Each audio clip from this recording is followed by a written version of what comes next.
السلام عليكم. تعرفون أكثر من 1000 يتيم تعيله مولات أهل الخير بمحافظة بابل. وتعرفون أنه ممكن هذول الألف يتيم يكونون 1500 وربما أكثر لو دعمتوهم أنتم وتسوقتوا باستمرار من هذا المول؟ تذكرين يا أزهار أول مرة انفتح بيه مول أهل الخير وين؟ أكيد أول مرة انفتح هذا المول وكان بدعم أهل الحلة وتسوقهم في منطقة الطهمازية. كان مول أهل الخير رقم 1 بمنطقة الطهمازية. الفرع الثاني اللي هو بشارع كربلاء المقدسة.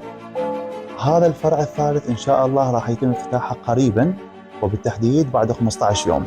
إذن مول نادر اللي هو في منطقة نادر راح يتم افتتاحه بعد 15 يوم، اللي هو يعتبر المول الأكبر في محافظة بابل. بتعرفون يا أهل الحلة إنه من تزورون مول أهل الخير وتسوقون من عنده راح تزيد أرباح المول، مما يساهم زيادة عدد الأطفال أو الأيتام اللي يعينهم المول. أكيد فرحة اليتيم عند رب العالمين غير شكل. دخولك لهذا المول راح تلقى به كل ما تحتاجه العائلة. اليوم العائلة نعرف إنه لما تتوجه إلى أي محل تجاري ولأي أسواق ولأي مول ما تشتري حاجة واحدة، ممكن تحتاج ربة البيت وممكن تحتاج الأم وممكن تحتاج رب الأسرة إلى أكثر من حاجة حتى يكتمل البيت.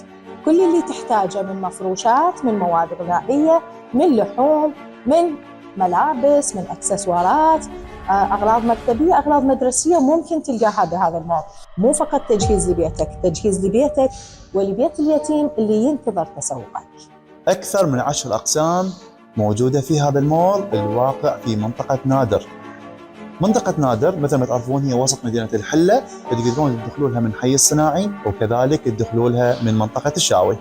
هذه ال10 أقسام طبعا مؤسسة ومجهزة بأحدث الأثاث والتجهيزات وبأحدث الحافظات للأطعمة، من حافظات التبريد، من مكانات العرض اللي هي ممكن ما تلقاها بأي مول ثاني وبأي مكان ثاني للتسوق. أيضا موقعه الكائن في منطقة نادر الثانية وسط مدينة الحلة. ننتظر زيارتكم أهل الحلة.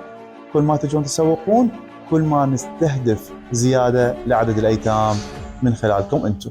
نرجع نأكد، مول أهل الخير نادر الأكبر في محافظة بابل، حلة نادر الثانية، الشارع الخضري، يعني أبد ما يتيه. ولا تحتار بسيارتك مثل ما ذكر فاضل، أكو جراج كبير أمام المول ممكن نتأمن على سيارتك فيه أثناء تسوقك. تعرف يا فاضل من المساهم الأكبر بنجاح سلسلة مولات أهل الخير بدءا من أول مول اللي كان ب 2014 ولغاية هذا المول اللي راح يتم افتتاحه ببداية 2024؟ باختصار أهل الحلة هم السبب الرئيسي لنجاح مولات أهل الخير في بابل. كذلك ننوه على شغلة، كل اللي تشوفوه من أغراض موجودة بالمول هي ربحها رمزي، ومن هذا الربح الرمزي قدرنا نعيل أكثر من 1000 يتيم. جميل، إذن لا زال عشمنا بكم كبير يا أهالي محافظة بابل بكل أقضيتها ونواحيها ومركزها. فرصة التسوق من مول أهل الخير نادر، يمكن ماكو مثلها فرصة، إضافة إلى أنه الأسعار رمزية، هناك دعم للأيتام. ننتظركم ونتعشم بتسوقكم من هذا المول وافتتاحية هذا المول على أيديكم إن شاء الله، افتتاحية مباركة حتى ننعم بفرحة أيتام إضافة لل1000 يتيم. إن شاء الله ننتظركم يا أهل الحلة بعد 15 يوم بافتتاح هذا الفرع. أكثر من 500 فرصة عمل وفرتها مولات أهل الخير بمحافظة بابل.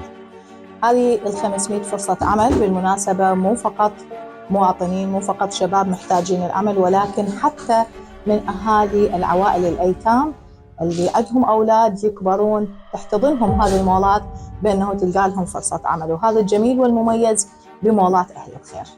هذا الفيديو باختصار حكينا لكم عن بعض التفاصيل، لكن بالأيام القادمة راح نتطرق لتفاصيل أخرى وخفايا ما يعرفها إلا القليل، وفقط أعتقد الإدارة هم يعرفوها. أكيد، كيف بدأت هذه السلسلة، من ابتدأها، كيف نمت، ما هي كانت تجارتها، تجارة مع الله، وما كان لله لن